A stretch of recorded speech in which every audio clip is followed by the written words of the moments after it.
It's time for the tour of our 200 series Land Cruiser. We are really happy with this particular car.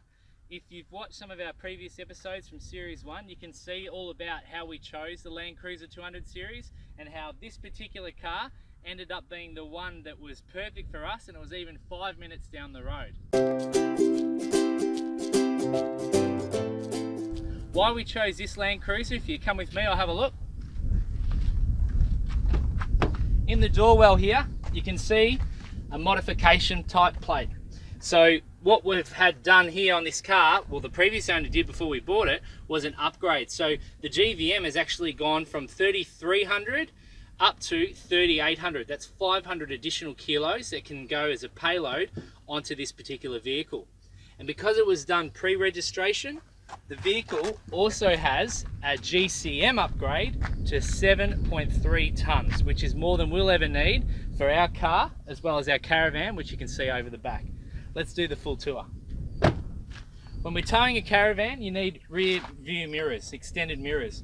I really wanted some of the more expensive ones. We ended up going with these ones here, which are just the $99 clip-ons, and these are Malenko. Very easy to use, they come on and off. Ideally, I'd have the expensive ones that slide out, slide back like the clear views, but to be honest, on a budget, that was pretty reasonable, and it meant that we could spend some money in some other places. Let's wander around the front. Now you're going to notice we don't have a bull bar. Bull bars weigh anything from 100 kilos up to 150 kilos. We already had a nudge bar. It's not going to help us too much with the Kangaroo, but our plan is that we're not going to be driving at dusk or dawn. We're going to be during the day. And we're actually used to seeing wildlife along the roads from where we are, so we're betting basically that we're not going to hit a kangaroo. Stay tuned for that in future episodes. Already installed also with these really high definition spotlights, so we've got them on the car already, and we already had a UHF with the aerial up front. What we've added is a selfie aerial to increase our 3G, 4G coverage as we travel around places like this in national parks. When you're just outside the grid of the normal phone reception, we're getting a boost from our Selfie Go. We have a look under here, you can actually see the receiver unit for Selfie. So we've got the aerial on the front, and this is our receiver unit, which then transmits inside the car onto this other little aerial, which you can see just here. And that aerial there transmits the signal. After going through that device, it boosts the signal, and then Steph and my phone picks it up. It means we don't need to be in a particular cradle, it'll pick up and boost any signal for any device inside the vehicle. Wandering around, up top here, we've got our Austrail awning. Now, this is extremely easy to set up, and what this does is it enables us to come out an extra 2.5 meters from the vehicle, and we're able to get a nice bit of shade here for when we go to a beach, maybe we stop for a picnic, anything we do as we travel. And when we do some camping without the Caravan, I'm trying to say that quiet so the Caravan can't hear me, we're going to have some cover that we can put swags under, maybe a tent next to, and this can be a fully self-sufficient vehicle for camping anywhere in Australia. Perhaps if we go up to the tip, perhaps if we do some camping around some of the national parks up the top of Western Australia. On top, we've actually got the X platform, which is a large size, which is a cage. Now, we keep that empty. The idea being we don't have a lot of room here, even with that increased GVM and GCM, so that if we don't tow the van, we can put some things up top. Perhaps we take some tables, some chairs, maybe a tent, things like that can go up on top. But we have got our Max Tracks up there. And we've got the Max Tracks, there's treads, there's whole different things. We went with them. Someone said to us, look, I had the cheap ones and they ripped off when I was using them, get the good ones. So we've taken that rule of thumb. Whenever we've bought tools and things like that in the past, we try to get the mid-range or the best quality we can afford. So we decided to go with the Max Tracks for this journey. Heading back, this is something I'm really excited about. We've had some problems with our fridge inside, which I'm going to show you in a moment. So we've added a solar panel to the roof. This is a 150 watt red arc solar panel. And we've actually got this installed directly to our standalone auxiliary battery in the rear of the vehicle, and this is providing our battery with all it needs to run that fridge as well as some accessories ongoing. So this is a fully standalone vehicle now. It's got fridge, power, awning, all good, ready to go. Come around the back. Here we've got our rock tamers, and you would have seen in our series 1, I think it was episode 13, we fitted these just as we left Ballarat. They look ridiculous. Steph thinks they look ridiculous. For me, this is awesome. I'm just a geek, an IT geek, and this makes me look almost like I know what I'm doing. These are really, really cool. The idea behind these is your car is your biggest risk to your caravan behind, because you're going to be flicking up rocks, all kinds of things back directly on the caravan. You saw in our caravan tour, we've got a bike rack up front, then we've got the caravan. Rocks might hit a bike, come back and smash this window. It's happened to so many people. The idea behind the rock tamers is that these giant big mud flaps block those rocks from flicking up and go down. We've got the additional mesh behind too, just so they don't fit in between the two flaps, which is really, really cool. A couple of things I'll just show you behind the rock tamers. Firstly, we've got reversing sensors that were already fitted on this car. We don't really need them when towing the caravan. They're turned off, obviously, to beep constantly because you've got a caravan behind you. You can see down here we've got where our umbilical cord connects from the caravan. We've got an additional Anderson plug that runs off the front batteries if you ever needed to power something in the rear, say a tyre pressure inflator. We've got the video input, and you'll see these two little air valves.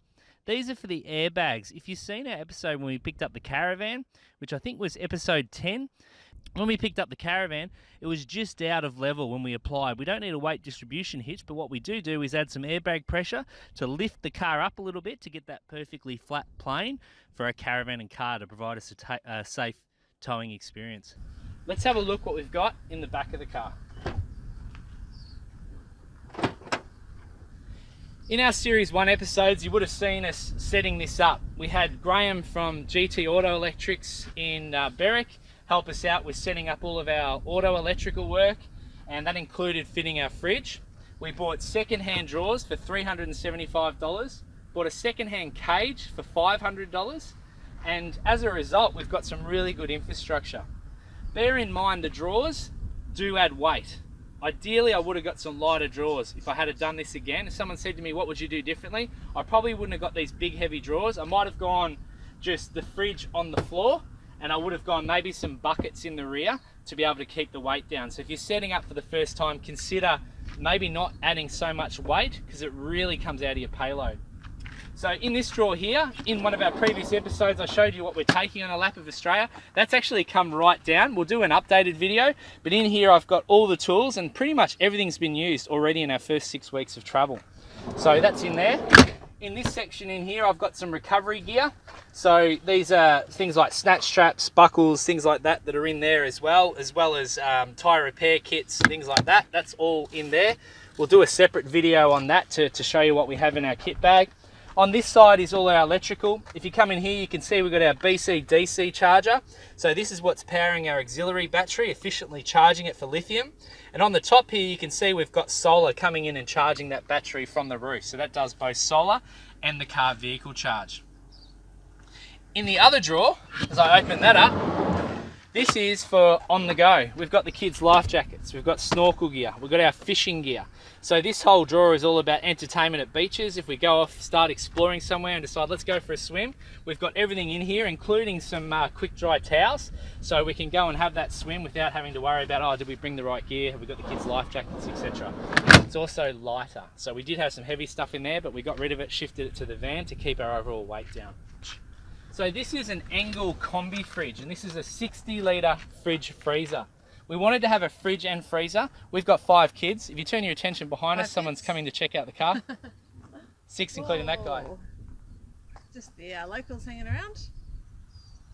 There are emus everywhere here.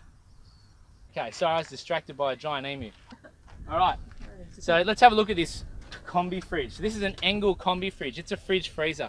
We're a family of 5 traveling on the road for the entire year. We wanted to make sure that we could get to some remote places and not have to worry about what we're going to eat, where we're going to get food, and pay those high prices in some of the places that you do get caught out in.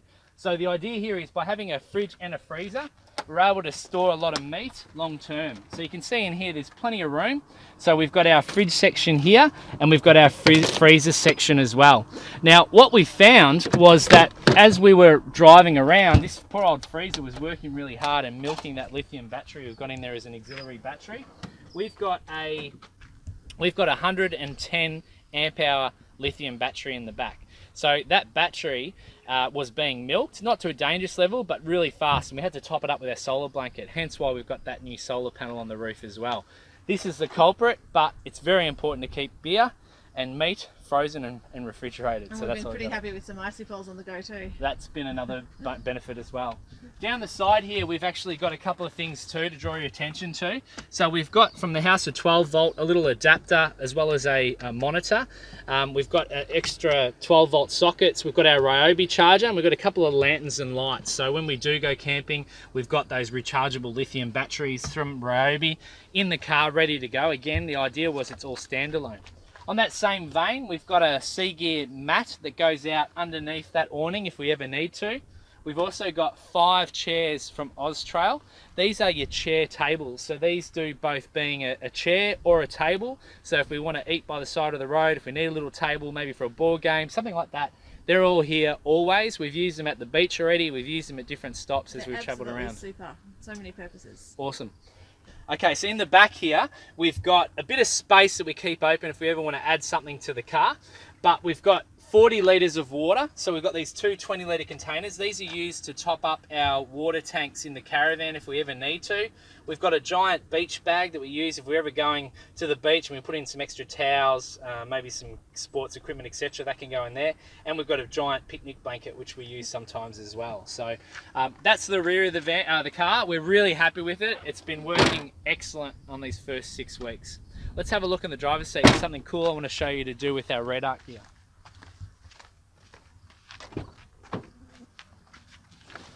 So we've got the car standalone at the moment. This second battery is actually for the Caravan, so we can see what voltage is in the Caravan at the moment. This one here, number 1, is our auxiliary battery in the back, and so that's topped up by solar. So at any point of view, I can look at that to see what's my voltage on my auxiliary battery. On the car, it takes care of its own voltage. There's a little voltage meter here, but that's a cool little piece of technology that we've got. We've got a key or Q charger for our phones. So this is sitting here. This can obviously run directions as well, but this plugs our phone in and charges it when we're on the go. And in the front here, you can also see that we've got a few other little things.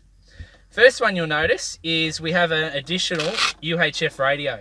When we pull up at a stop, Steph will grab this off the Velcro and take it outside with her and talk to me on my UHF radio on any directions we need to have as we sort of travel around. So that's been really handy to help with communication rather than stopping that yelling out the window at each other. We also have our easy level up front. We've got an additional video on how we level our Caravan. So this sits in here the full time, so we're able to see that. And this came with the car. It's our tyre pressure sensor, so I can see exactly what our tyre pressures are doing in the car. We've got an extra couple of cables to charge some things at the front as well, but we like to keep it pretty empty and pretty neat. Up the top here, we've got our rear view monitor. So I showed you in our Caravan tour how we've got 2 rear cameras. They come up here on the screen. I can switch between V1 or V2 as and when I need, but this gives me complete vision out the back of the Caravan when we're towing as we travel around Australia. Okay, let's have a look in the back. So in the back, we've got the kids area. We've got a little bin here, which is quite easy for the kids to fill up and empty. There's a Velcro patch down the bottom, so that's just at the front. And we've got 2 kids seats. We've got 2 smaller kids, so they ride in kids seats, and Jed's in the middle in the back. Being the Sahara, we're very fortunate in that there's actually a DVD player at the top. We very rarely use this. We're presuming we're going to need it as we start to drive around some of the big spots in Western Australia, but to date, over the last 6 weeks, we haven't really used it. And you can see in the back, we've got the cage, and we've also got a sun shelter here, which just sits up behind the headrest and sits there. So when we go to the beach, we can take that with us out on a sunny day. Now, one last thing I didn't show you on the roof. This is what we've called our bazooka. Up here are our fishing rods. So we've added this on top. It's quite lightweight. We allowed for it in our weights originally, and the idea is that we can open this up and get access to our fishing rods that are in there. So in the back, we've got our reels, and up top we keep our fishing rods. In terms of fishing gear, I've got a very decent quality reel that I have in the car, and I have 2 different rods. So I have a surf rod and I have a much smaller rod for jetty or estuary type fishing. So that's available to use whenever we pull up somewhere. We go to the beach, kids are having a swim, we can whip that out and go for a bit of a fish. That's a great way to get some extra protein and hopefully save some money after the initial investment in fishing gear, which I can tell you is not the cheapest hobby going around, as we travel around. So that's it. That's the tour of the car. Hopefully that's of interest. If you've got any questions about things, please ask. we did a lot of research before we bought this car, and there's not a lot of information out there. We've got a lot of articles on our website at www.todoingfamily.com.